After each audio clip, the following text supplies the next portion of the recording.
오늘 우리는 창세기 24장을 통해 우리의 공부를 시작해 보려고 합니다. 창세기 24장입니다. 화면을 보시죠. 성경은 말합니다. 아브라함이 나이가 많아 늙었고 여호와께서 그에게 범사의 복을 주셨더라. 아브라함이 자기 집 모든 소유를 맡은 늙은 종에게 이르되 청하건대 내 손을 내 허벅지 밑에 넣으라. 내가 너에게 하늘의 하나님 땅의 하나님이신 여호와를 가리켜 맹세하게 하노니 너는 내가 거주하는 이 지방 가나안 족속의 딸들 중에서 내 아들을 위하여 아내를 택하지 말고 내 고향 내 족속에게로 가서 내 아들 이삭을 위하여 아내를 택하라. 여기서 성경은 아브라함이 이제 그의 아들 이삭을 위해 아내를 찾는 이야기를 펼쳐 보이고 있습니다. 그는 종 중 하나를 불러서 이 종이 확실히 알게 합니다. 내 아들을 위해 아내를 택하지 말라고요. 가나안 족속의 딸들 중에서 말이죠. 이것이 창세기 24장의 내용입니다. 이제 저와 함께 주목해 보시기 바랍니다. 우리는 2장 앞으로 돌아가 볼 건데 아브라함이 아들을 위해 아내를 찾고 있기 때문입니다. 자, 그의 아들이 누굽니까? 그의 아들은 이삭입니다. 이삭에 대해 조금 이야기해 봅시다. 그러기 위해 우리는 2장 앞으로 가서 성경에 나오는 이삭에 관한 가장 중요한 기록을 읽어 볼 것입니다. 자, 창세기 12장 1절부터 시작합니다. 그 일 후에 하나님이 아브라함을 시험하시려고 그를 부르시되 아브라함아 하시되 그가 이르되 내가 여기 있나이다. 여호와께서 이르시되 네 아들 네 사랑하는 독자 이삭을 데리고 모리아 땅으로 가서 내가 네게 일러준 한 산 거기서 그를 번제로 드리라. 아브라함이 아침에 일찍이 일어나 나귀의 안장을 지우고 두 종과 그의 아들 이삭을 데리고 번제했을 나무를 쪼개어 가지고 떠나 하나님이 자기에게 일러주신 곳으로 가더니 제3일에 아브라함이 눈을 들어 그곳을 멀리 바라본지라. 이에 아브라함이 종들에게 이르되 너희는 나귀와 함께 여기서 기다리라. 내가 아이와 함께 저기 가서 예배하고 우리가 너희에게로 돌아오리라 하고 아브라함이 이에 번제 나무를 가져다가 그의 아들 이삭에게 지우고 자기는 불과 칼을 손에 들고 두 사람이 동행하더니 이삭이 그 아버지 아브라함에게 말하여 이르되 내 아버지여 하니 그가 이르되 내 아들아 내가 여기 있노. 이삭이 이르되 불과 나무는 있거니와 번제할 어린 양은 어디 있나이까. 아브라함이 이르되 내 아들아 번제할 어린 양은 하나님이 자기를 위하여 친히 준비하시리라. 두 사람이 함께 나아가서 9절 하나님이 그에게 일러주신 곳에 이른지라. 이에 아브라함이 그곳에 제단을 쌓고 나무를 버려놓고 그의 아들 이삭을 결박하여 제단 나무 위에 놓고 손을 내밀어 칼을 잡고 그 아들을 잡으려 하니 여호와의 사자가 하늘에서부터 그를 불러 이르시되 아브라함아 아브라함아 하시는지라. 아브라함이 이르되 내가 여기 있나이다 하매 사자가 이르시되 그 아이에게 네 손을 대지 말라. 그에게 아무 일도 하지 말라. 네가 네 아들 네 독자까지도 내게 아끼지 아니하였으니 내가 이제야 네가 하나님을 경외하는 줄을 아노라. 아브라함이 눈을 들어 살펴본즉 한 수샹이 뒤에 있는데 뿔이 수풀에 걸려 있는지라. 아브라함이 가서 그 수샹을 가져다가 아들을 대신하여 번제로 드렸더라. 사랑하는 여러분, 여기서 제가 여러분께 보여드리고 싶은 것은 이삭이 상징적인 의미에서 사실상 이삭은 하나님의 아들의 예표였다라는 점을 강조하자면, 다시 한번 말씀드리자면 이삭은 하나님의 아들의 예표였다는 것입니다. 이삭은 말하자면 아버지에 의해 제물로 바쳐졌습니다. 성경은 이삭이 아브라함의 독자이자 사랑하는 아들이었다고 말합니다. 내 아들 네가 사랑하는 독자 이삭을 데리고 가라. 이삭이 어떻게 하나님의 아들이신 예수 그리스도를 가리키는지 알 수 있습니다. 그리고 성경은 아브라함이 여정 중에 그 산을 보았다고 말해줍니다. 그것은 3일 길의 여정이었습니다. 제3일에 멀리 바라본지라. 그 3일의 중요성을 이해하시기 바랍니다. 그것은 다름 아닌 우리를 위해 희생되신 예수 그리스도를 가리키기 때문에 이삭은 그를 대신할 수샹이 발견되었기 때문에 죽음을 면했음을 기억하십시오. 본질적으로 사랑하는 여러분, 그 수상은 죽음을 피하지 않으시고 우리를 대신해 죽으실 예수 그리스도의 상징이었습니다. 그래서 우리는 이삭이 다름 아닌 예수 그리스도의 예표라는 것을 이해하기 위한 기초를 닦았습니다. 자, 그런 상황에서 다시 창세기 24장으로 돌아가 보겠습니다. 창세기 24장의 본문을 다시 읽어보겠습니다. 아브라함이 나이가 많아 늙었고 여호와께서 그에게 범사의 복을 주셨다. 아브라함이 자기 집 모든 소유를 맡은 늙은 종에게 이르되 청하건대 내 허벅지 밑에 내 손을 넣어라.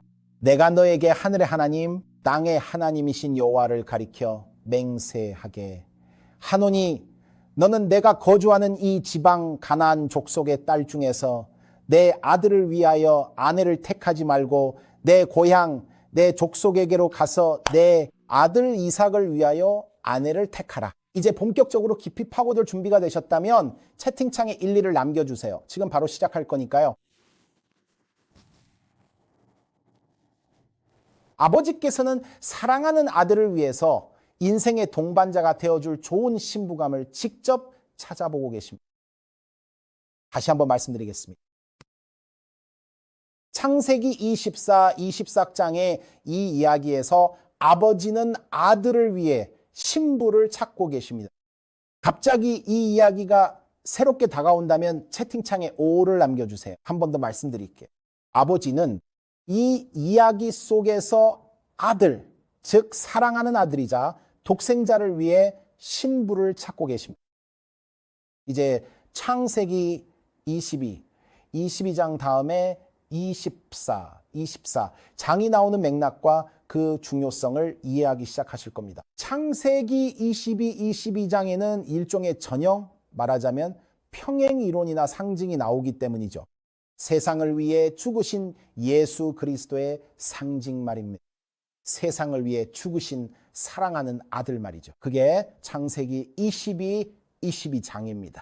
하지만 창세기 24장에서는 이제 아버지가 아들을 위해 신부를 찾는 모습이 나옵니다. 사랑하는 여러분, 이 둘을 합쳐보면 정말 놀라운 그림이 그려집니다. 우리를 위해 십자가에서 죽으신 예수님, 그 아들의 아버지가 떠오르기 때문에 아들을 위한 신부를 직접 찾아 나서기 시작하신 것이죠. 저와 함께 잠언 31장 10절을 주목해 보시기 바랍니다. 잠언 31장 10절은 이렇게 말합니다. 누가 현숙한 여인을 찾아오겠느냐? 그의 값은 진주보다 더하니라. 누가 현숙한 아내를 찾겠습니까? 오늘 이 메시지의 맥락에서 이해해 주세요. 오늘날 아버지는 아들의 신부가 될 현숙한 여인을 아들을 위해 찾고 계십니다. 이제 이해가 되실 겁니다. 에베소서 5장 25절에서 27절의 성경은 이렇게 말합니다. 남편들아 아내 사랑하기를 그리스도께서 교회를 사랑하시고 그 교회를 위하여 자신을 주심같이 하라. 이는 곧 물로 씻어 말씀으로 깨끗하게 하사 거룩하게 하시고 자기 앞에 영광스러운 교회로 세우사 티나 주름 잡힌 것이나 이런 것들이 없이 거룩하고 흠이 없게 하려 하심이라. 여러분 보셨나요? 남편들이여 사랑하십시오. 그리스도께서 교회를 사랑하신 것처럼 아내를 사랑하십시오. 다시 말해 사랑하는 여러분, 성경에서 우리는 교회가 사실 우리가 알고 있듯이 우리는 지금 그리스도의 신부라는 것을 보고 있습니다. 여성으로 상징되는 교회는 그리스도의 신부입니다. 그럼 이제 이것들을 연결해 봅시다. 9장 앞에서 제물로 바쳐졌던 아들을 위해 신부를 찾는 아브라함의 이야기를 보면서 우리는 우리 앞에 펼쳐지는 아름다운 그림을 보기 시작합니다. 그리고 그 그림은 하늘아버지가 신부인 교회를 찾는 모습입니다. 그의 아들과 결혼하게 될 신부 말이죠. 지금까지 제 말을 이해하셨다면 채팅창에 1번을 남겨주세요. 목사님 잘 따라가고 있어요 라고 말이죠. 자, 1번이 올라올 거라 믿고 여러분께 보여드리고 싶은 게 있습니다. 보시다시피 아브라함은 신부를 찾기 위해 누군가를 보내려 합니다. 그리고 본문이 무엇이라 말하는지 여러분께서도 한번 주목해서 잘 살펴보시기 바랍니다. 지금부터 화면에 띄워서 함께 읽어보도록 하겠습니다. 여기 이렇게 적혀 있습니다. 아브라함이 자기 집의 모든 소유를 맡아서 관리하고 다스리는 나이가 많은 종에게 이르되라고 기록되어 있습니다. 이 부분을 주의에 깊게 보시기 바랍니다. 잠시만 멈춰보겠습니다, 여러분. 잠시만 멈춰보겠습니다. 지금 이 순간 아브라함이 간절하게 찾고 있고 또 아버지가 애타게 찾고 있습니다. 신부를, 그러니까 그의 아들을 위해 준비된 신부를 말하는. 그래서 아버지는 자기 집에서 가장 오래된 종, 즉 아버지가 가진 모든 것을 다스리고 관리하는 역할을 맡은 사람을 보내려고 합니다. 이 종은 아버지의 모든 것을 책임지는 중요한 인물이었죠. 와우. 아버지가 신부를 찾기 위해 누군가를 보내려 합니다. 자, 여러분은 그가 보내는 이 종의 이름이 무엇인지 궁금하실 겁니다. 그 종은 이름이 없습니다. 종에게 이름은 있겠지만 우리에게 알려주지 않았죠. 마치 보냄을 받은 종, 아브라함의 모든 것을 다스리고 아브라함의 집을 다스렸던 이 늙은 종이 자신에 대해 말하지 않는 것과 같습니다. 그의 이름은 이 이야기에서 언급되지 않습니다. 하지만 그는 자신의 아버지로부터 신부를 꼭 찾아오라는 명령을 받았습니다. 좋습니다. 여러분 모두 잘 따라오고 계시길 바랍니다. 요한복음 15장 26절에 성경은 말씀하십니다. 내가 아버지께로부터 너희에게 보낼 보혜사, 곧 아버지께로부터 나오시는 진리의 성령이 오실 때에 그가 나를 증언하실 것이요. 나를 증언하실 것이요. 요한복음 16장 7절, 그러나 말하노라. 내가 떠나야 너희에게 유익하다. 내가 가지 않으면 보혜사가 오지 않고 가면 내가 그를 너희에게 보낼 것이다. 요한복음 14장 16, 17절, 내가 아버지께 구하면 그가 또 다른 보혜사를 너희에게 주어 영원히 함께 있게 하실 거야. 그는 진리의 영이야. 세상은 그를 받지 못해 보거나 알지 못하기 때문이지. 하지만 너희는 그를 알아. 그는 너희와 함께 계시고 또 너희 안에 계실 거야. 사랑하는 여러분, 이해하시길 바랍니다. 성부께서 바로 우리에게 성령을 보내십니다. 신부를 찾기 위해서요. 성자를 위해서 말이죠. 이것을 명심하십시오, 여러분. 요한복음 14장 26절, 보혜사 곧 성령. 아버지께서 내 이름으로 보내실 성령. 그가 너희에게 모든 것을 가르치고 내가 너희에게 말한 모든 것을 생각나게 하리라. 보내심을 받은 분은 바로 성령이십니다. 그 성령은 언제 보내졌을까요? 사도행전 2장 1절에서 4절에 나와 있습니다. 오순절 날이 이미 이름에 그들이 다 같이 한 곳에 모였더니 호련히 하늘로부터 급하고 강한 바람 같은 소리가 있어 그들이 앉은 온 집에 가득하며 마치 불의 혀처럼 갈라지는 것들이 그들에게 보여 각 사람 위에 하나씩 임하여 있더니 그들이 다 성령의 충만함을 받고 성령이 말하게 하심을 따라 다른 언어들로 말하기를 시작하니라. 여기서 주목하십시오. 주목할 점은 성부께서 가정 내에서 가장 오래된 종, 즉 성부의 집안에서 모든 일과 재산을 책임지고 관리하는 자를 특별히 보내셔서 성자를 위한 신부를 찾게 하신다는 것입니다. 마치 하나님께서 이 아름다운 벽화, 이 아름다운 그림을 그려 우리에게 보여주시는 것 같습니다. 이것은 하늘아버지가 성령을 보내어 아들에게 합당한 여인을 찾는 모습입니다. 그리고 그녀는 가나안 여인일 수 없습니다.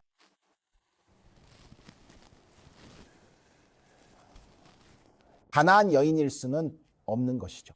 이것을 확인해 보십시오. 창세기 24장 5절에서 그 종이 한 말을 들어보십시오. 종이 이르되 여자가 나를 따라 나를 따라 나를 따라 나를 따라 나를 따라 이 땅으로 오려고 하지 아니하거든. 당신이 나온 그 땅으로 당신의 아들을 다시 데려가야만 합니까? 그러자 아브라함이 그에게 말했습니다. 삼가 내 아들을 그리로 다시 데려가지 않도록 하라. 와, 아들의 신부로 선택될 여인은 자신에게 보내진 사람을 어떤 상황에서도 기꺼이 그리고 주저함 없이 따라야만 합니다. 여러분 채팅창에 구를 입력해 주세요.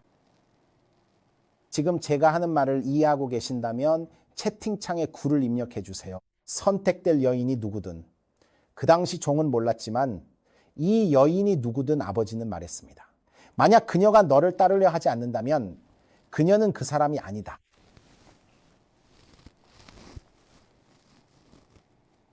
사랑하는 여러분 이해하십시오. 만약 우리가 성령을 즉 하나님이 우리에게 보내신 분 아버지가 우리를 모든 진리 가운데로 인도하시기 위해 보내신 분을 따르려 하지 않는다면 말이에요.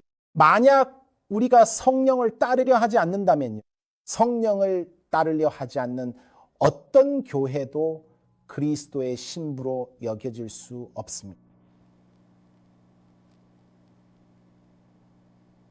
그 여인은 아버지가 보내신 사람을 기꺼이 따라야 했습니다. 자, 두 번째로 여러분이 이해하셨으면 하는 것은 그 여인은 또한 아들이 있는 곳으로 기꺼이 가고자 해야 했다는 점입니다.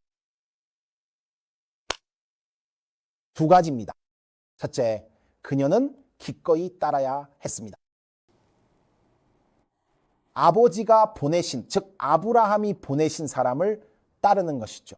그리고 둘째, 그녀는 아들이 있는 땅으로 기꺼이 가고자 해야 했습니다. 다시 말해, 그녀의 바람이 그를 내게로 데려오라는 것이었다면요.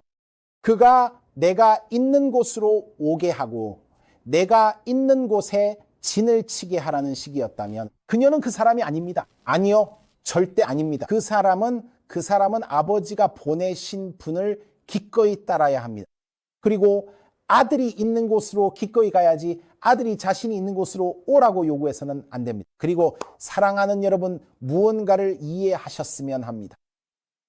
오늘날 많은 교회들이 제 말을 들어보세요. 오늘날 많은 교회들이 아들이 자신들이 있는 곳으로 오기를, 이 땅으로 오기를, 이 땅에 진을 치기를 기다리고 있습니다. 하지만 성경은 우리에게 말합니다. 예수님께서 말씀하셨습니다. 내가 너희를 위해 거처를 예비하러 가니 예비하면 다시 와서 너희를 내게로 영접해 나 있는 곳에 너희도 있게 하리라. 사랑하는 여러분, 참된 신부는 왕국을 세우려고 기다리지 않습니다. 아들이 이 땅을 다스리는 그런 왕국을 이 땅에 말이죠. 참된 신부는 기꺼이 아들에게 가고자 합니다. 말씀드리자면 오늘날 많은 교회가 있습니다. 예수님이 오셔서 이 세상의 정부들을 다스려 주기를 바라는 교회들이 아주 많습니다. 그들은 예수님이 오셔서 이 세상의 나라들 위해 자신의 왕국을 세우기를 원하고 있습니다. 예수님은 내 나라는 이 세상에 속한 것이 아니다 라고 하셨는데 말이죠. 내 나라는 여러분 이 세상에 속한 것이 아닙니다. 그러므로 참된 신부, 즉 아들에게 합당한 자는 아버지가 보내신 자를 따라야 했고 아들이 있는 곳으로 기꺼이 가야 했습니다. 아들에게 자기가 있는 곳으로 오라고 요구하는 게 아니라요. 지금까지 제 말 이해하시겠습니까? 이제 시작일 뿐입니다. 창세기 24장 7절입니다. 성경에 이렇게 나옵니다. 나를 아버지 집과 고향에서 떠나게 하시고 내게 말씀하시며 맹세하시기를 이 땅을 내 씨에게 주리라 하신 하늘의 하나님 여호와께서 그 사자를 너보다 앞서 보내실지라 네가 거기서 내 아들을 위하여 아내를 택할지니라. 만일 여자가 너를 따라오려고 하지 아니하면 나의 이 맹세가 너와 상관이 없나니 오직 내 아들을 데리고 그리로 가지 말지니라. 확실히 하십시오. 아들이 진을 치러 오는 것이 아니라는 점을 그녀가 이해하게 하십시오. 그녀가 아들에게 와야 하는 것입니다. 그리고 그런데 가장 나이 많은 종이여, 나의 모든 소유를 맡아 다스리는 자여, 만일 그녀가 당신을 따라오려 하지 않는다면, 그렇다면 당신은 이 맹세에서 자유롭습니다.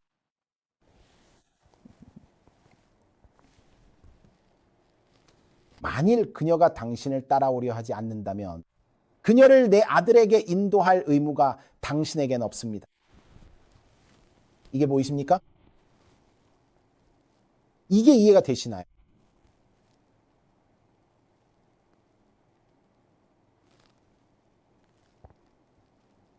그 종이 아브라함의 환도뼈 아래 손을 넣고 그 일에 대해 맹세했습니다. 이에 종이 그 주인의 낙타 10마리를 끌고 주인의 좋은 것을 가지고 떠났습니다. 일어나 메소포타미아로 가서 나홀의 성에 이르러 부디 이해하십시오. 부디 이해하십시오. 요한복음 16장 13절에서 예수님이 말씀하시기를 그러나 진리의 성령이 오시면 그가 너희를 모든 진리 가운데로 인도하시리니 그가 스스로 말하지 않고 오직 들은 것을 말하며 장래일을 너희에게 알리시리라 하셨습니다. 사랑하는 여러분, 이 종처럼 바로 이 종처럼 말입니다. 그 집안 전체를 다스렸던 자는 아버지의 집안 전체를 말이죠. 자기 자신에 대해 말하지 않았습니다. 이해해 주시기 바랍니다. 성령께서 우리를 인도하고 이끌어 아들에게로 데려가기 위해 우리에게 보내지셨다는 것을요. 그분이 지금 거하고 계시는 그 땅으로 말입니다. 사랑하는 여러분, 채팅창에 7을 입력해 주세요. 채팅창에 7을 남겨주세요. 여러분이 이해해야 할 점은 왜 이 맥락이 그토록 중요한가 하는 것이 보십시오. 요한계시록 17장 1절과 2절에서 성경은 이렇게 말합니다. 7 대접을 가진 7 천사 중 하나가 와서 내게 말하여 이르되 이리로 오라. 많은 물 위에 앉은 큰 음녀가 받을 심판을 내게 보이리라. 땅의 임금들도 그와 더불어 음행하였고 땅에 사는 자들도 그 음행의 포도주에 취하였다 하고 곧 성령으로 나를 광야로 데려가니라.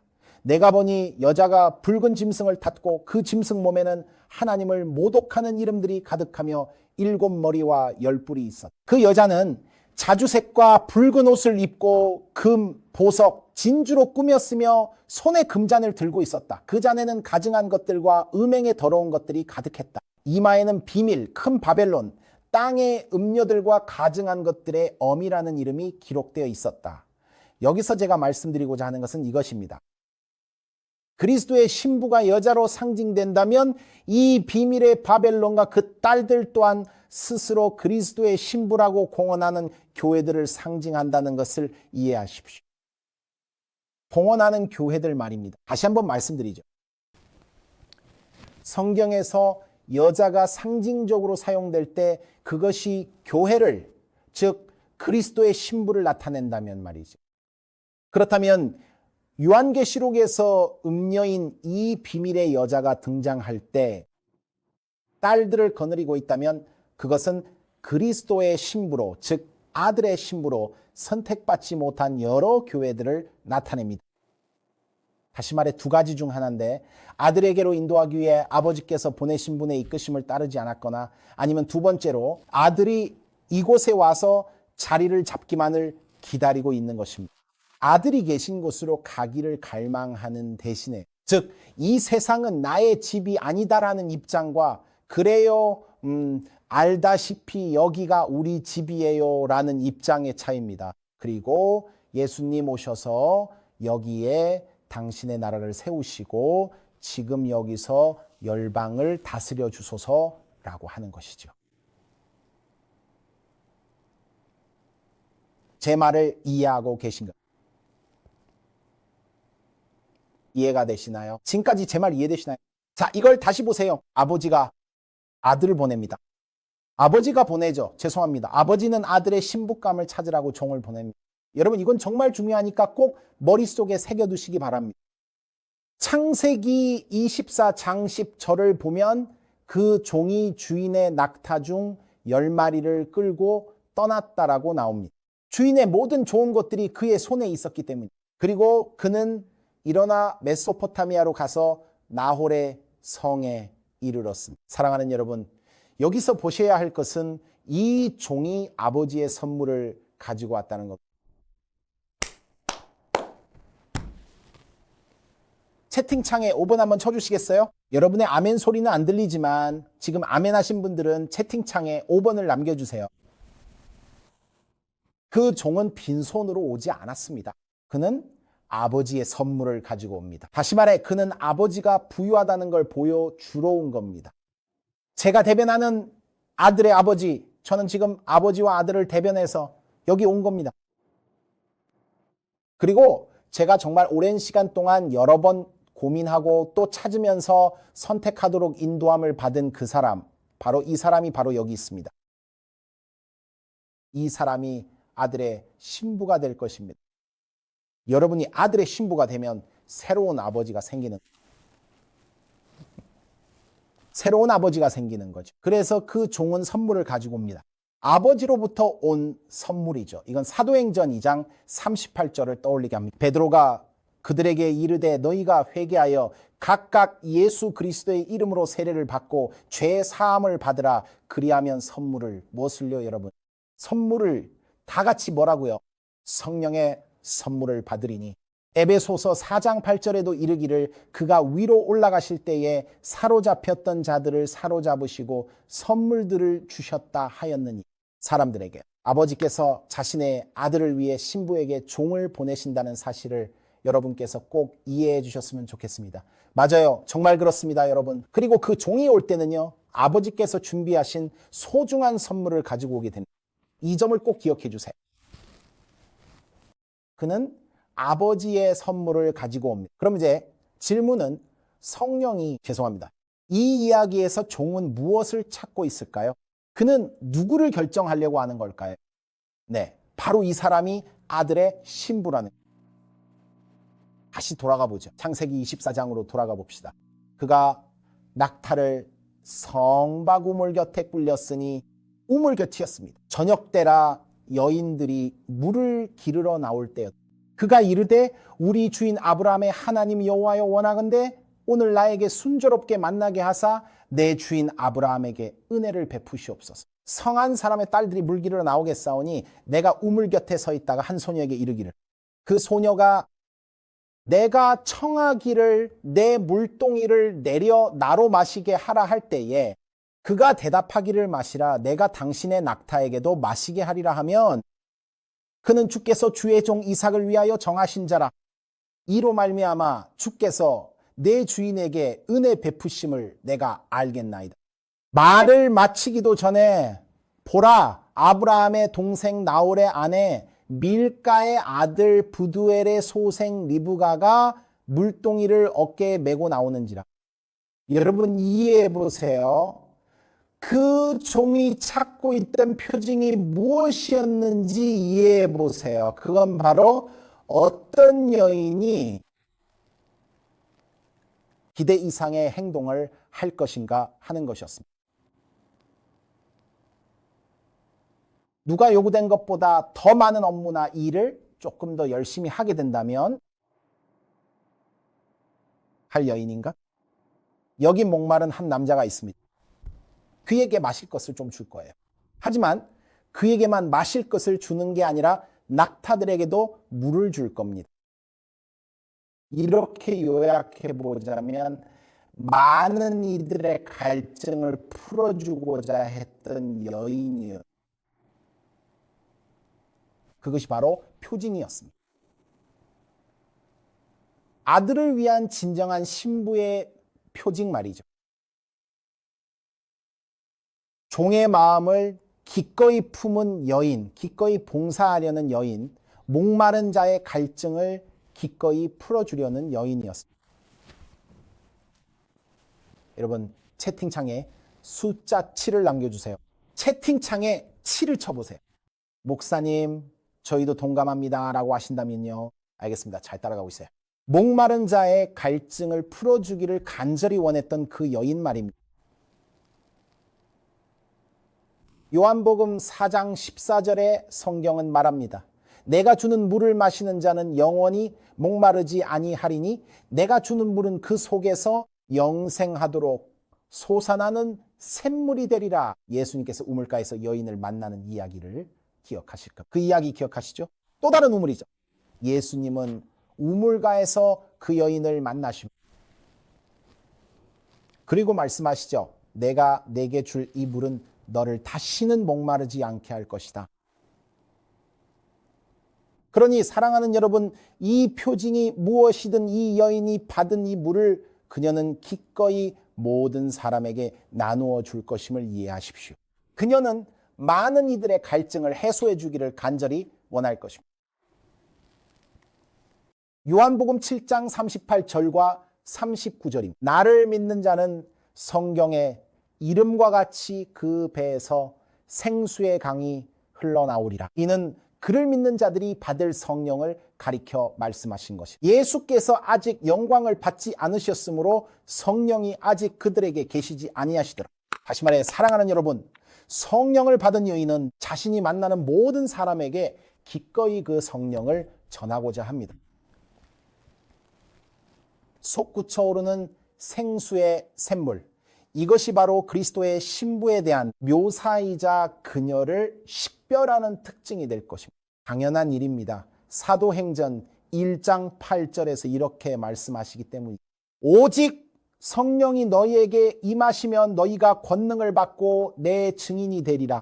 예루살렘과 온 유대와 사마리아와 땅 끝까지 이르러 내 증인이 되리라. 즉 그리스도의 교회는 생수를 전하라는 사명을 받았습니다. 모든 사람에게 생수를 전하러 가는 것이죠. 예루살렘, 유대, 사마리아 그리고 땅 끝까지 말입니다.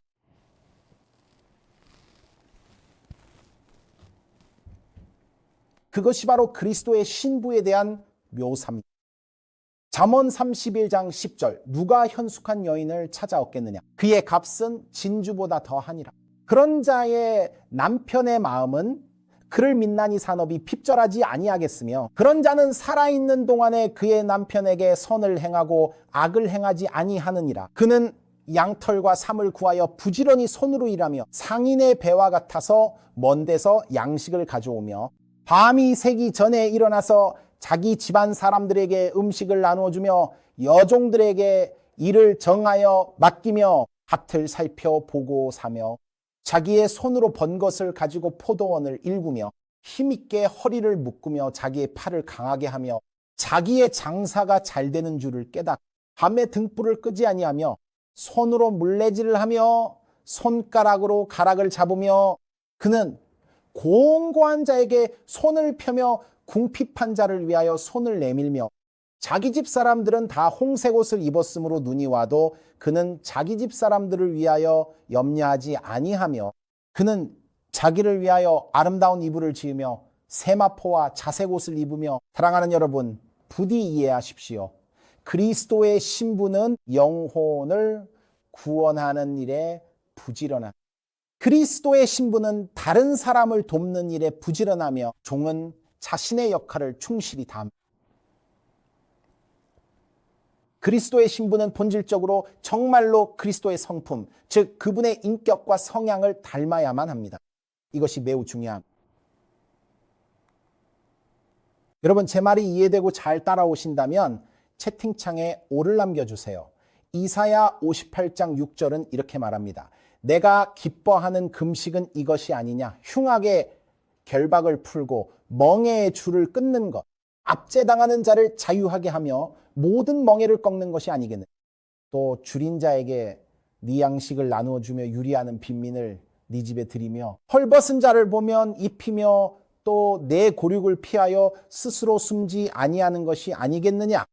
그리하면 내 빛이 새벽 같이 비칠 것이며 내 치유가 급속할 것이며 내 공의가 내 앞에 행하고 여호와의 영광이 내 뒤에서 호위하리니 네가 부를 때에는 나 여호와가 응답하게 내가 부르짖을 때에는 내가 여기 있다 하리라. 만일 네가 너희 중에서 멍에와 손가락질과 허망한 말을 제하여 버리고 줄인 자에게 네 심정이 동하며 괴로워하는 자의 심정을 만족하게 하면 네 빛이 흑암 중에서 떠올라 네 어둠이 낮과 같이 될 것이며 사랑하는 여러분 그리스도의 참된 신부는 첫째 아버지께서 보내신 성령을 기꺼이 따르는 자임을 이해하시기 바랍니다. 둘째 아들이 계신 곳으로 기꺼이 가는 자입니다. 본격적인 예배에 들어가기 전에 여기 세 번째를 덧붙이겠습니다. 왜냐하면 세 번째는 제 말을 잘 들어보세요. 잘 들어보세요. 신부는 반드시 아들과 언약 관계에 있어야, 즉 아들과 신부 사이에 사랑의 법이 존재해야 한다는 뜻입니다. 그리고 사랑하는 여러분, 참된 신부는 아들의 법을 무시하지 않을 것입니다. 참된 신부는 아들의 법을 고치거나 바꾸거나 없애려 하지 않을 것입니다. 사랑하는 여러분, 아들의 법은 아들의 손가락으로 직접 쓰여졌음을 이해하십시오. 아들의 법은 아들의 자손들을 보호하기 위해 고안된 법입니다. 그래서 그 계명들은 대략 이렇습니다. 내 자녀 중 누구도 죽이지 말라. 내 자녀 중 누구에 대해서도 거짓말하지 말라. 내 자녀 중 누구와도 간음하지 말라. 여러분 모두 하나님의 법, 아들의 법을 이해하시죠? 그 법은 신부와 신랑 사이의 언약입니다. 그래서 사랑하는 여러분, 그 언약은 우리가 결혼했음을 말해줘요. 나와 우리는 그 법이 내 마음에 새겨져야 한다는데 동의했습니다. 여러분 이해가 되시나요? 그러므로 사랑하는 여러분, 음렬한 헌신 없이 관계의 혜택만을 원하는 자,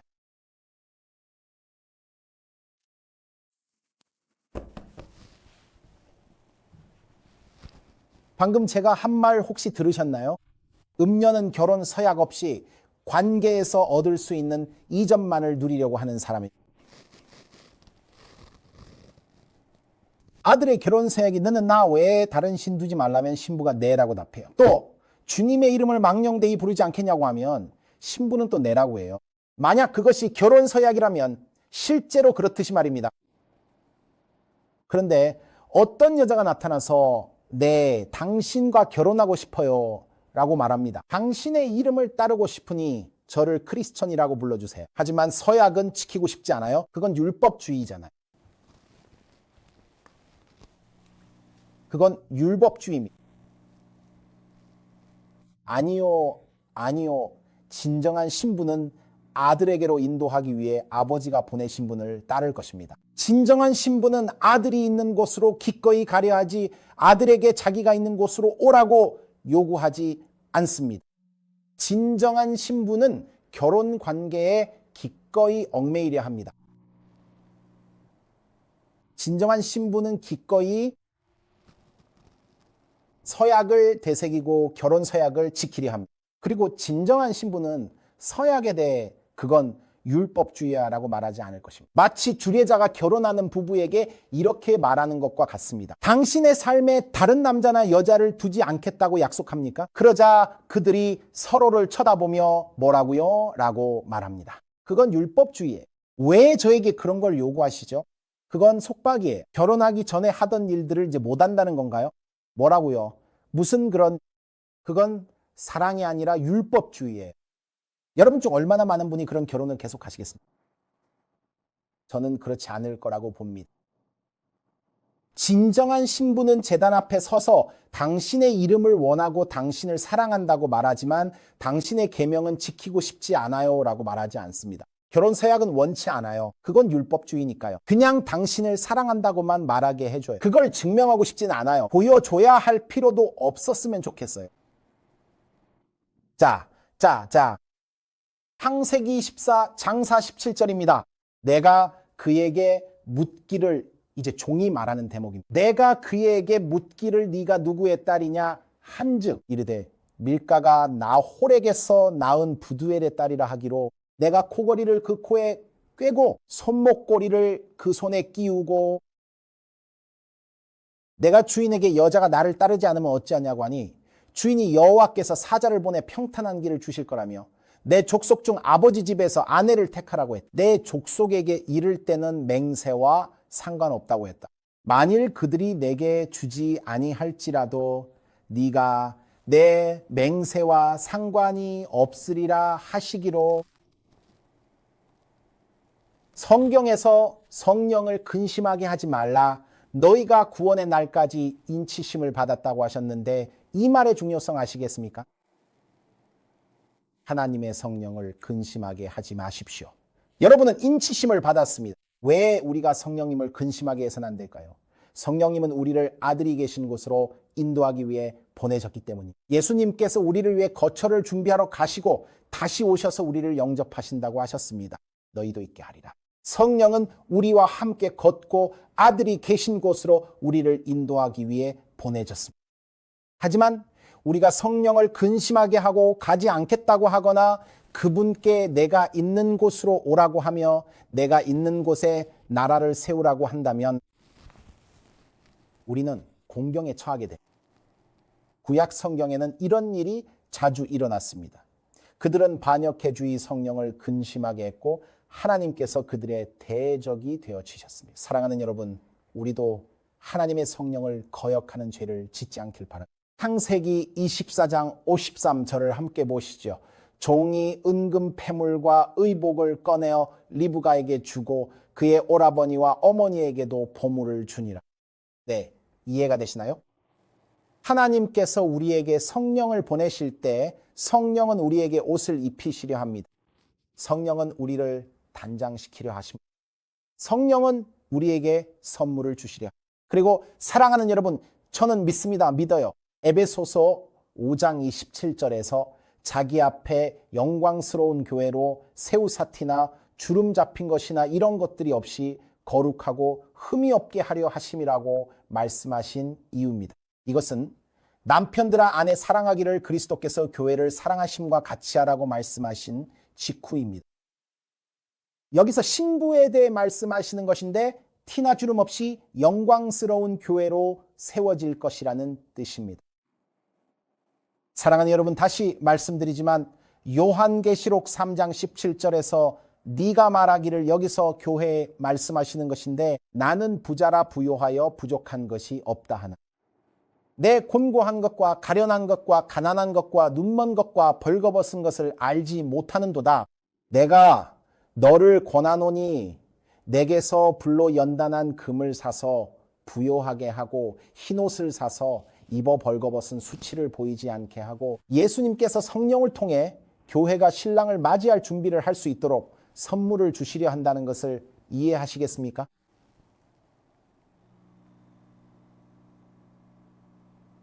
네, 다들 이해하고 계시죠?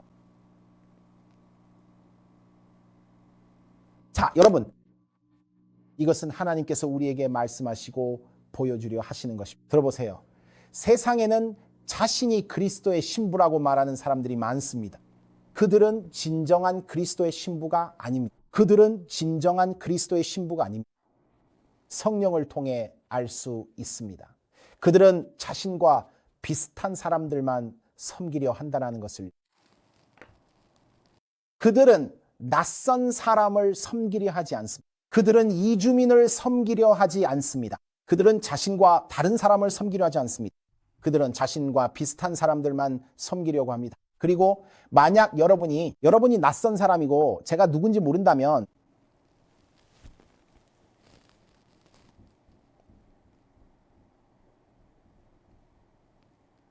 그들은 사랑에 있어 그 이상을 기꺼이 하려 하지 않죠. 사랑하는 여러분, 사랑은 본질적으로 그 이상을 행하는 것입니다. 보세요. 만약 그 여인이 이종에게만 마실 것을 주고 낙타에게는 주지 않았다면 어땠을까요?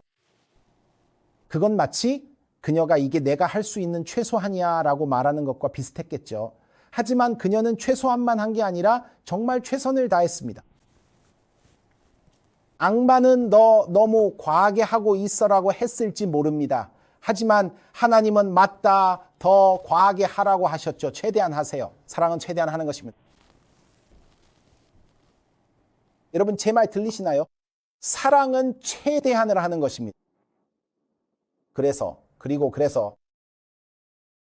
이제 리베카가 가족들에게 질문을 받을 때입니다. 가족들이 그녀에게 돌아왔고 모두 어떻게 된 일인지 이야기하고 있습니다. 종이 무슨 일이 있었는지 가족들에게 설명하고 있습니다. 이제 질문은 그들이 리베카를 부릅니다. 화면에 뭐라고 나오는지 주목해 보세요. 그들이 리베카를 불러 그녀에게 말했습니다. 네가 성령과 함께 가겠느냐? 죄송합니다. 네가 이 사람과 함께 가겠느냐? 여러분 이해하시겠어요? 그것이 오늘날 우리 모두에게 던져진 질문이, 내가 이 성령과 함께 갈 것인가? 내가 성령과 함께 갈 것인가? 우리의 대답이 리베카가 말한 것 외에 다른 것이 되지 않기를 바랍니다. 제가 가겠습니다. 제가 가겠습니다.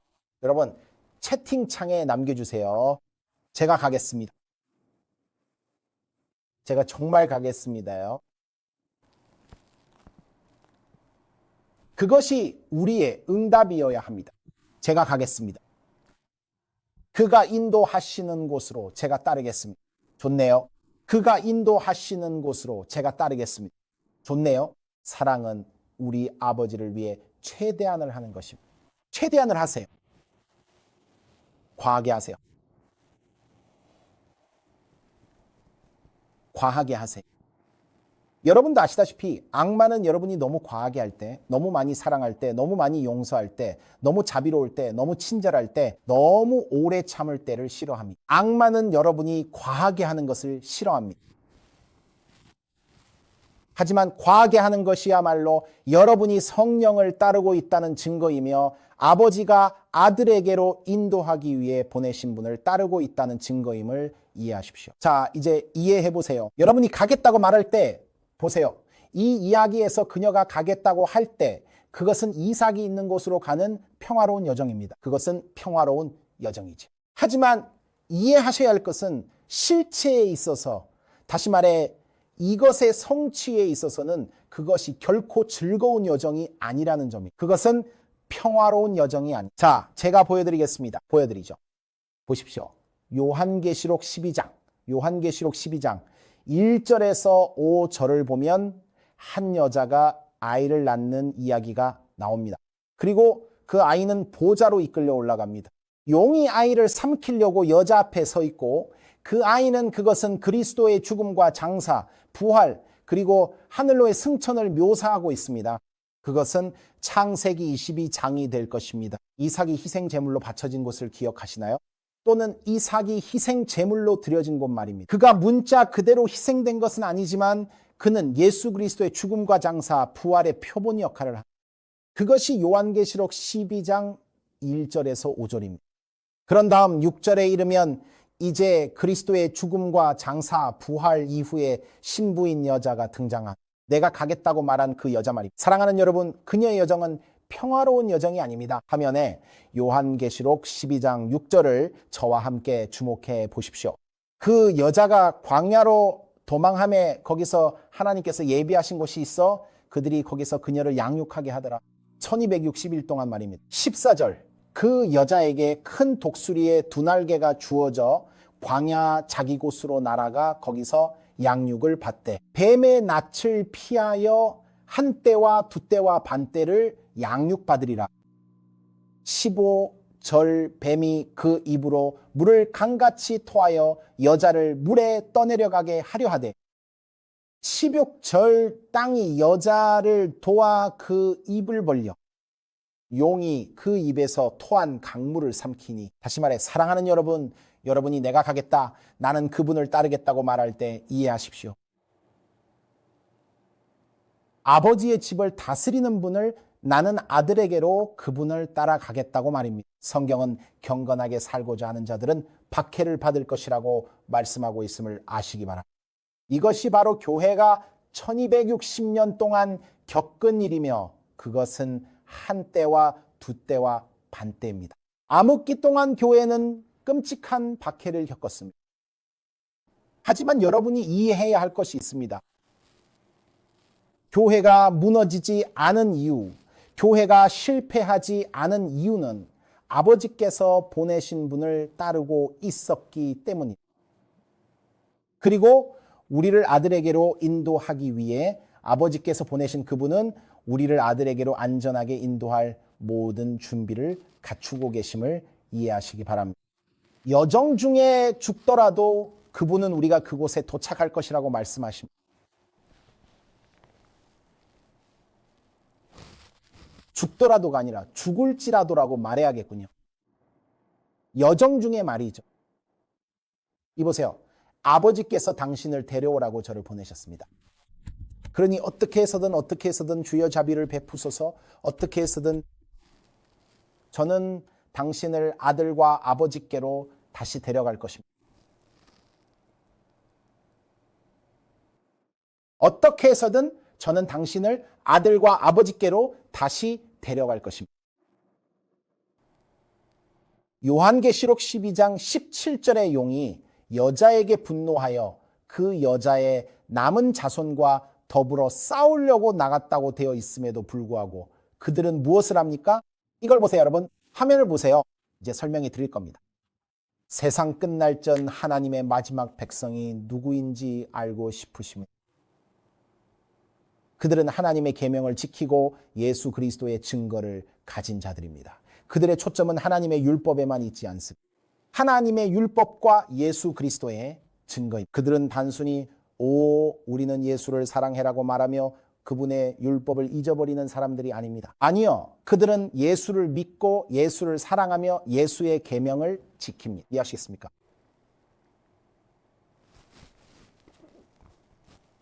이 여자가 바로 성령께서 아들에게로 인도하시는 여자입니다. 그게 답니다, 여러분. 그럼 만약 여러분이 그 계명들, 즉 10계명을 훑어보다가 그래 이건 지킬 필요 없어라고 말하는 부분에 도달한다면 그것은 이미 당신이 위험에 처해 있다는 신호입니다.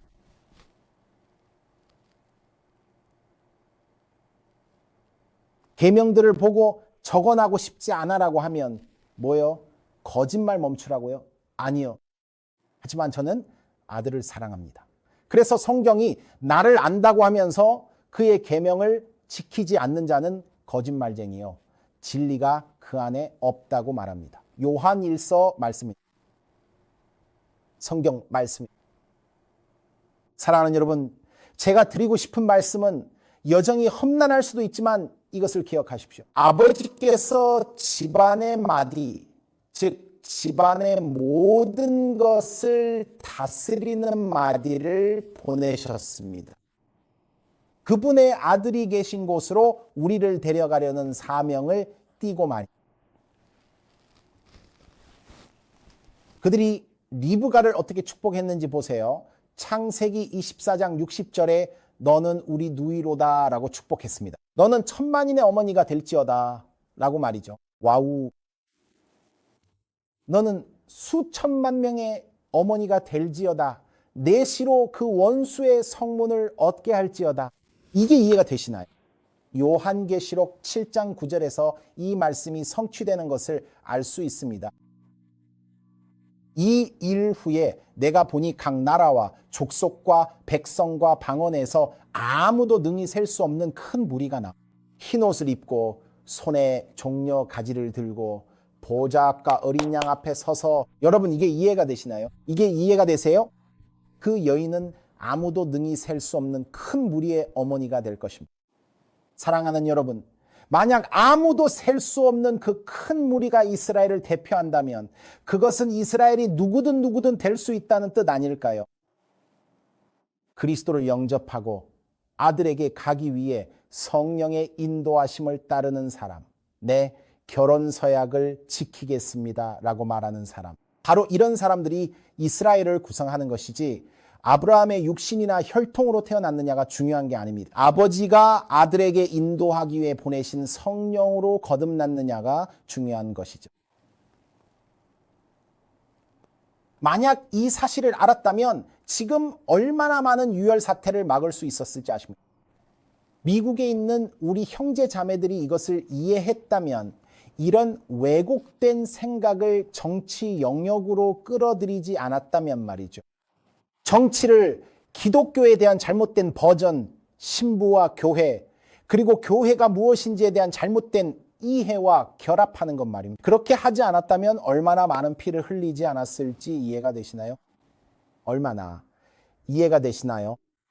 그리스도의 이름이, 하나님의 이름이 어떻게 모독을 당해왔는지, 신부가 어떠해야 하는지에 대한 이 잘못된 이해 때문에 말이죠. 어떤 사람들은 신부를 아무것도 받아들이지 않는 것은 여자로 보는데 그게 대체 뭔가요? 그것은 하나님의 전체 이미지를 바꿔 사람들이 그런 하나님과는 상관없다고 하게 만듭니다. 그런 종류의 하나님 말이죠. 이걸 보세요. 준비되셨나요? 다들 준비되셨나요? 창세기 24장 62절입니다. 그때에 이삭이 브엘라헤로이에서 왔으니 그가 네게부 지역에 거주하였음이라. 잠시 멈춰보죠. 여러분 거의 다 왔습니다. 거의 끝났어요. 이제 이삭이 우물가에서 오고 있습니다. 이것은 또 다른 우물인 라헤로입니다. 자, 이게 어떤 우물일까요? 아브라함이 하갈을 이스마엘과 함께 내보냈을 때를 기억하실 겁니다. 그리고 하갈은 이 여정 중에 있습니다. 하갈은 이 여정 중에 있습니다. 그녀는 자신이 해낼 수 있을지 알지 못합니다. 그리고 하나님께 버림받았다고 느끼고 있죠. 이스마엘은 죽기 직전입니다. 그녀는 이스마엘을 덤불 곁에 둡니다. 그리고 그에게서 어느 정도 거리를 두고 떨어집니다. 왜냐하면 그녀는 그에게 닥칠 일을 차마 지켜볼 수 없었기 때문입니다. 그때 성경은 주님께서 말씀하시기를 주님께서 그녀의 눈을 밝히셨다고 합니다. 그래서 바로 그곳에 우물이 있었습니다. 저는 하나님이 갑자기 우물을 만드셨다고 믿지 않습니다. 우물은 이미 그곳에 있었다고 생각합니다. 하지만 하갈은 눈에 맺힌 눈물 때문에 그 우물을 볼 수 없었습니다.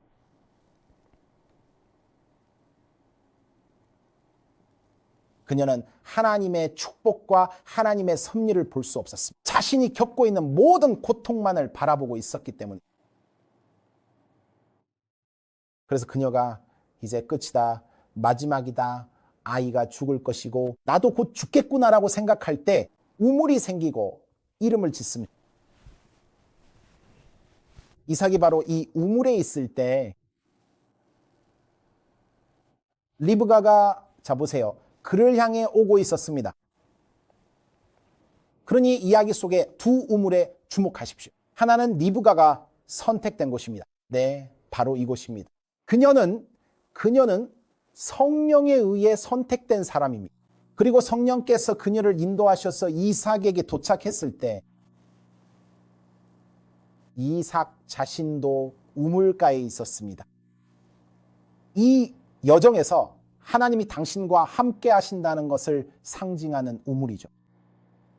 하나님이 여정에서 당신을 붙들고 계십니다. 여러분이 성령의 인도를 따르기만 하면 하나님은 여러분의 갈증을 해소해 주실 것입니다. 하나님이 여러분 끝까지 지키실 것입니다.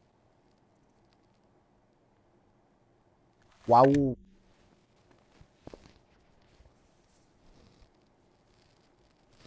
이걸 보세요.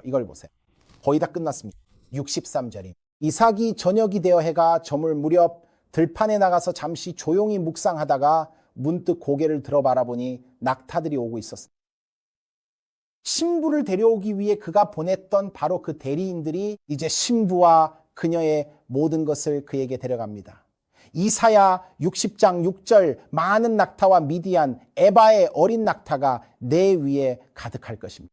스바 사람들은 다 금과 유향을 가지고 와서 여호와의 찬송을 전파할 것입니다.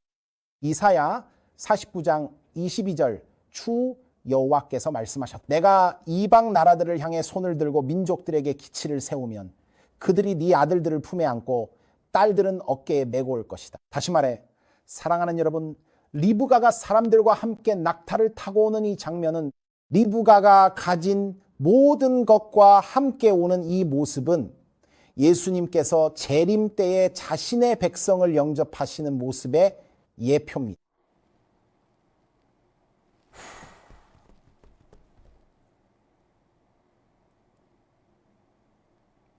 이스마엘 이야기로 다시 돌아가야겠네. 왜냐하면 여러분도 잘 아시다시피 사실 이스마엘은 결국 이방인으로 간주되었을 것이기 때문입니다.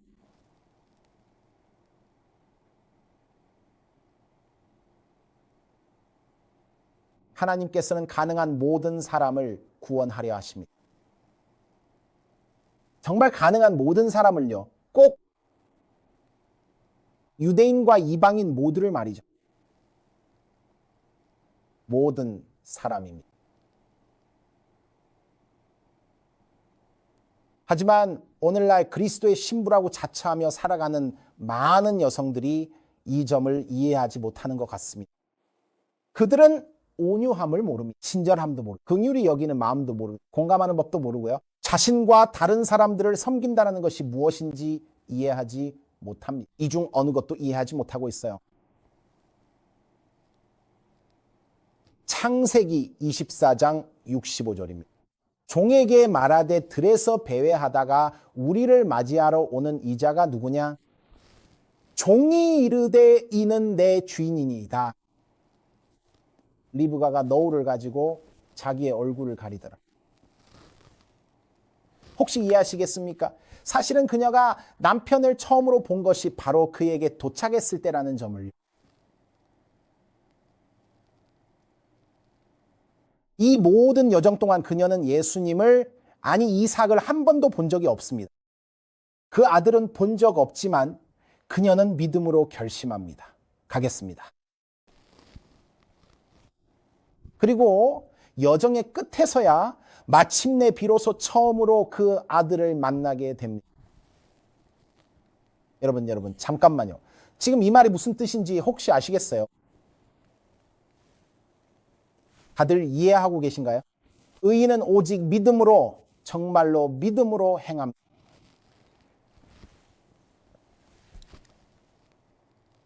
그리고 그녀가 그를 보았을 때 너울을 가지고 자기의 얼굴을 가립니다.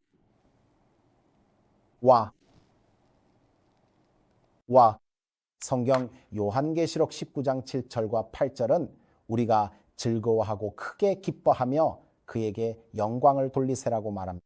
어린 양의 혼인 기약이 이르렀고 그의 아내가 자신을 준비하였으며 그녀에게 빛나고 깨끗한 세마포 옷을 입도록 허락하셨으니 이 세마포 옷은 무엇일까요, 여러분?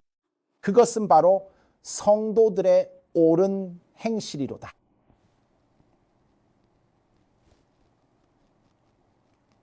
여러분, 이건 지어낼 수 없는 이야기입니다. 이삭이 리브가를 어머니 사라의 장막에 드리고 아내로 삼아 사랑했습니다. 예수님이 우리를 데려가실 그 장막이 무엇인지 아시겠습니까? 그것은 하늘에 있는 성소입니다. 그것은 바로 하늘나라입니다. 그것은 하나님의 도성입니다. 우리가 모든 진리 가운데로 인도하시는 성령의 이끄심에 귀를 기울인다면 성경은 주의 말씀은 진리니다 라고 말합니다. 그러니 우리는 그저 성령님이 나를 인도하시는 것 같아라는 느낌으로 가는 게 아닙니다. 아니요. 성령님은 여러분의 감정으로 인도하지 않으십니다. 내 생각에 성령이 느껴져. 아니요. 성령께서 우리를 모든 진리 가운데로 인도하신다고 말하고 또한 주의 말씀은 진리니이다라고 한다면 성령의 사역은 기록된 하나님의 말씀으로 우리를 인도하는 것입니다. 따라서 우리가 하나님의 말씀을 따를 때 우리는 기만과 유혹, 오류와 거짓을 피할 수 있게 됩니다. 우리가 직접 확인하지 않고 하나님의 말씀에 대해 다른 사람들이 하는 말만 따른다면 우리는 길을 잃게 될 것입니다. 우리는 다른 영에게 이끌리게 되겠지만 우리가 성령을 따를 때 성령께서는 우리를 하나님의 말씀을 따르도록 인도하실 것입니다. 그리고 어떤 일이 닥치더라도 말이죠.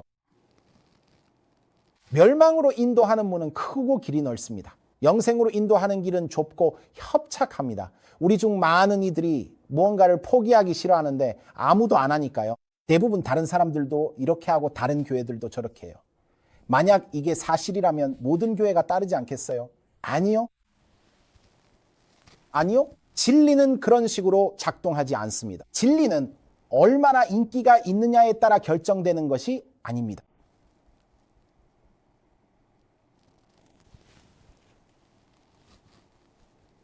요한복음 14장 2절과 3절 내 아버지 집에 거할 곳이 많도다. 그렇지 않으면 너희에게 일렀으리라. 내가 너희를 위하여 거처를 예비하러 가노니 가서 너희를 위하여 거처를 예비하면 내가 다시 와서 너희를 내게로 영접하여 나 있는 곳에 너희도 있게 하리라.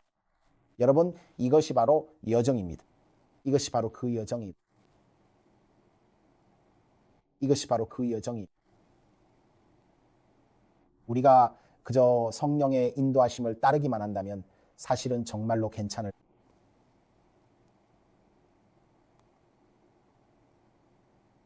우리가 성령의 인도하심을 단순히 따르기만 한다면요,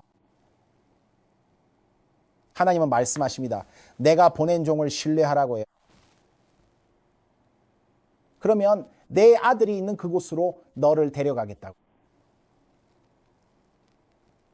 사랑하는 여러분, 오늘 말씀을 마치면서 이걸 처음 듣는 분들은 아마 이럴지도 모릅니다. 와, 내가 그동안 정말 많은, 있잖아요, 정말 많은 여러 교회들을 봐왔는데 그들이 정말 당신이 말한 대로 하고 있군요라고요. 그들은 리브가의 정신을 실천하지 않습니다. 그들은 새 언약에선 그저 사랑한다고 말하기만 하면 된다고 가르칩니다. 그러면 다 된 거라. 율법에 대해서는 아무 말도 해주지 않았죠. 율법은 이제 폐지되었다고들 말합니다. 그들은 그 이상의 노력을 하지 않습니다. 사랑과 자비도 보여주지 않고 있죠. 결혼 서약 지키지 않습니다. 하지만 주님, 이 메시지는 그들 얘기가 아니라 바로 당신 얘기입니다. 당신은 기꺼이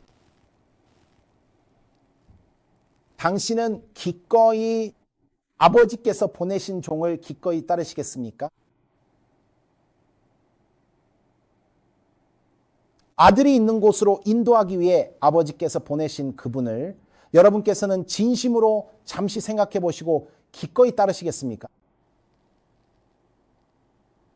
오늘 저의 소박한 호소는 이겁니다. 채팅창에 쳐보세요. 제가 가겠습니다. 제가 가겠습니다. 그게 당신이라면, 이미 가고 계신다면 정말 훌륭합니다. 가고 있다는 확신의 표시로 제가 가겠습니다 라고 적으세요. 만약 그렇지 못했다면, 자신의 생각대로만 걸어왔다면, 성령께서 이렇게 말씀하시는 것 같다고 짐작만 하며 하나님의 말씀에 비추어 확인하지 않은 채 살아왔다면, 자신이 올바른 길로 제대로 걷고 있는지 확인하지 않았다면, 여러분도 채팅창에 이렇게 남겨주시기 바랍니다. 제가 가겠습니다. 제가 가겠습니다. 만약 메시아가 당신이 있는 이곳에 와서 이 타락한 세상의 모든 것을 바로잡아 주길 기대했다면 그건 예수님의 메시지가 아닙니다. 오늘 깨달으셨을 겁니다. 아, 예수님이 이곳에 오기만을 기다렸는데 그분은 저를 이해시키려 하셨구나. 그분의 나라는 이 세상에 속한 것이 아니라는 사실을. 주님, 알겠습니다. 이제 그런 생각에서 벗어나겠습니다. 제가 가겠습니다. 이 세상은 주님의 나라가 있는 곳이 아닙니다. 제가 가겠습니다. 제가 가겠습니다.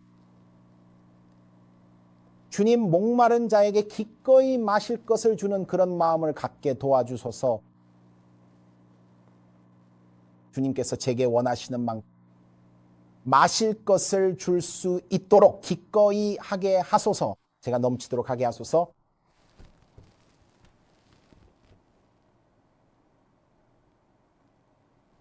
도와주소서.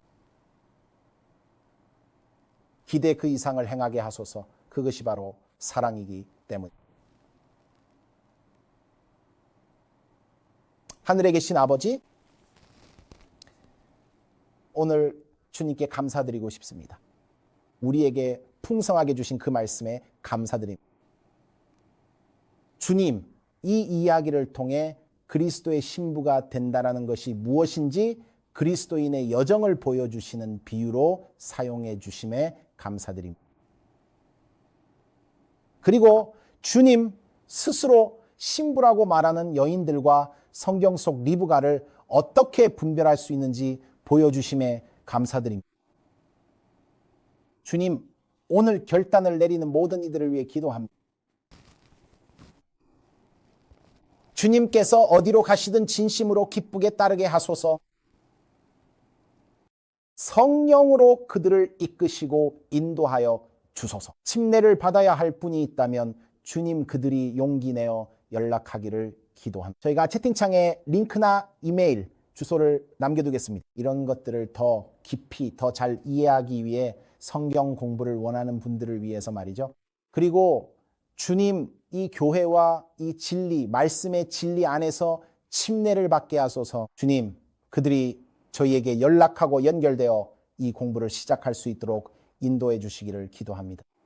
주님을 따르기로 결심한 분들, 다시 헌신하는 분들, 그리고 처음으로 결단하는 분들을 위해 기도합니다. 그들이 있는 곳, 그 우물가에서 각 사람을 만나 주시고 주님 그 여정으로 그들을 인도하여 주소서. 그리하여 그들이 영광 중에 계신 성자를 잠시나마 뵙게 될 때 그들과 우리 모두가 주님을 맞이할 준비가 되어 두려움이나 무서움 없이 우리 마음속에 주님의 기쁨이 가득하게 하소서. 주님, 이 기도를 들으시고 응답해 주심에 감사드립니다. 예수님의 귀하신 이름으로 기도드렸습니다. 아멘. 아멘.